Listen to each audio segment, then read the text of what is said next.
జగన్ వచ్చినప్పటి నుంచి మీ విద్యార్థులకు ఉద్యోగాలు ఏమైనా వచ్చాయన్నా? విద్యార్థులకు ఉద్యోగాలు పక్కన పెడితే ఫస్ట్ నాది బీటెక్ అయిపోయిందా. నేను బీటెక్ చదివేటప్పుడు మాకు విద్యా దీవెన అన్నాడు, కానీ మాకు విద్యా దీవెన ఒక లాస్ట్ ఇన్స్టాల్మెంట్ వేయలే. మేము కాలేజీకి ఫీజు కట్టి మేము సర్టిఫికెట్లు తెచ్చుకోవడం జరిగింది జగన్ చేసిన పనికి. అలాగే వసతి దీవెన అన్నాడు, కానీ వసతి దీవెన అనేది ఒకసారి వేసాడు 3 సంవత్సరాల్లో, 2 సార్లు వేయలేదు. ఇలా పేద విద్యార్థులను చాలా మోసం చేయడం జరిగింది జగన్ వేస్తాడు అని. అంతేకాదు బీటెక్ అయిపోయిన తర్వాత నిరుద్యోగ అనేది చాలా పెరిగింది, ఎవరికి ఉద్యోగాలు అనేది లేదు. అలాగే జగన్ వస్తానే ప్రతి ఇయర్ జనవరి జాబ్ క్యాలెండర్ వదులుతా అన్నాడు.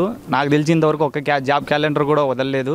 అందులో మెగా డిఎస్సి అని ఒకటి వదులుతా అన్నాడు, అది కూడా ఇంతవరకు మెగా డిఎస్సి వదలలేదు. ఒక 6,000 పోస్టులు వదిలి అది మెగా డిఎస్సి అన్నాడు. ప్రస్తుతం 40,000 పోలీసు ఉద్యోగాలు వేకెన్సీస్ ఉంటే కేవలం ఒక 10,000 వదిలి చేతులు దులుపుకున్నాడు. దాంట్లో కూడా కానిస్టేబుల్ ఉద్యోగాలు ఇప్పటికి కూడా రాలేదు. ఓన్లీ ఎస్ఐ పోస్టులు అల్లకేట్ అయినాయి, కానీ కానిస్టేబుల్ ఇంకా హైకోర్టులో ఉంది. అలాగే మా ఊర్లో చూసుకుంటే కొప్పర్తి అనేది అభివృద్ధి చేస్తా అన్నాడు, కానీ అది పేరుకే పేపర్ ప్రకటనల మీద అవుతుంది, కానీ ఇక్కడ చూస్తే వచ్చి ఏం జరగడం లేదు.